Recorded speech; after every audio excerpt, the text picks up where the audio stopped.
আসসালামু আলাইকুম, কেমন আছেন সবাই? আমি আলহামদুলিল্লাহ ভালো আছি। নতুন আরেকটি ভিডিওতে আপনাদের সবাইকে স্বাগতম। আপনারা সবাই কে কোথা থেকে আমার ভিডিওটা দেখছেন কমেন্ট বক্সে কমেন্ট করে জানাবেন। আজকে সকালবেলা আমি সকাল থেকেই শুরু করেছি। সকালবেলা নাস্তা খেয়ে আমি স্কুলের জন্য বের হয়ে গিয়েছি। বাচ্চাদেরকে স্কুলে দিয়ে এসেছি আমি। বাচ্চা স্কুলে দিয়ে আমরা চলে গিয়েছিলাম একটা ভাবির বাসায়। ভাবির বেশ কিছুদিন আগে বেবি হয়েছিল, তো আমরা চলে গেলাম সবাই বেবিকে দেখার জন্য। আমি যেহেতু বাচ্চাদের স্কুল গাড়িতে তুলে দিয়েছি, সেজন্য আমি আগে চলে এসেছি বাসা থেকে একা। আর ওরা সবাই স্কুল থেকে আসবে বাচ্চা স্কুলে পৌঁছে দিয়ে। তো আমি এখানে ঢুকলাম, ঢুকে দেখতেছি, আপনাদের সাথে শেয়ার করছি। এটাতে আমরা অনেকবার এসেছি, আপনারা হয়তো দেখবেন আমার ভিডিওগুলোতে। এটা হচ্ছে ফৌজদারহাট ক্যাডেট কলেজ, দেখতে পারছেন। বেশ কয়েকবার আমরা এখানে এসেছি।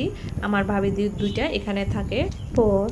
এরপর বাকি সব ভাবিরাও চলে এসেছে। এরপর আমরা খাওয়া দাওয়া নাস্তার আয়োজন করলো আমাদের জন্য। আমরা ভাবিকে প্রথম থেকেই বলেছিলাম, যেহেতু ভাবির ছোট বাচ্চা আর আগেরও দুটো বাচ্চা আছে, ছোট ছোট বাচ্চা নেই, অত কষ্ট করার দরকার নেই, আমাদের জন্য সিম্পল একদম নাস্তার আয়োজন করতে, বা খাবারের যে কোনো একটা নাস্তা, হয় নাস্তা নয়তো খাবার। তো যেই ভাবা সেই কাজ, সেভাবে ভাবি আমাদের কথা মতো সব কিছু করলো। আর আমরা এই যে খাওয়া দাওয়া শেষ করে আমরা আবার সবাই স্কুলে চলে এসেছি।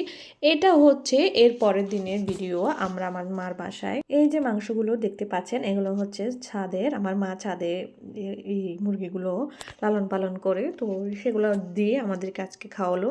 আর যেহেতু নানুর বাসায় থাকি আমরা, মার বাসায় থাকি, তো আমাদের তো প্রায় সময় দাওয়াতই চলে। নানুর বাসা মানেই বাচ্চাদের জন্য দাওয়াত, প্রতিদিনই দাওয়াত দিতে হবে, প্রতিদিনই আসবে যাবে। আর দেখেন এখন এই বিদেশে বসে মার হাতের সেই রান্না, ভর্তা, শাকভাজি, এগুলো খুব বেশি মিস করছি। এরপর আমি দেখতে পাচ্ছেন এখানে বাড়িতে এসেছি, আমার শ্বশুর বাড়িতে। এখানে যেহেতু আমরা চলে যাব, তো আমার হচ্ছে সব কিছু একটু গুছগাছ করার একটু প্রিপারেশন ছিল, তো সেগুলো সবগুলো আমি গুছাচ্ছিলাম। আর এগুলো হচ্ছে আমার বিয়ের শাড়ি, আগদের শাড়িগুলো সবগুলো আমি রোদে দিয়েছি। এগুলো সবগুলো গুছিয়ে তারপর প্যাকেটিং করে তারপরে আমি যাব, যেহেতু আমাদের প্রিপারেশন চলছিল তখন। আর এই যে দেখতে পাচ্ছেন, এটা আমার বিয়ের শাড়ি।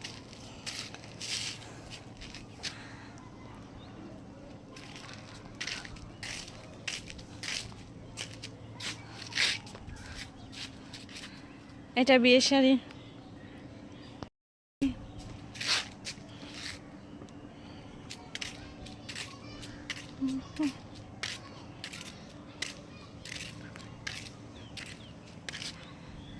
এখানে আমার এমন কিছু কিছু শাড়ি আছে যেটা আমি এখনো পর্যন্ত পরিনি, যেমন এই শাড়িটা এখনো পর্যন্ত পরিনি, ব্লাউজও সেলাই করিনি। এগুলো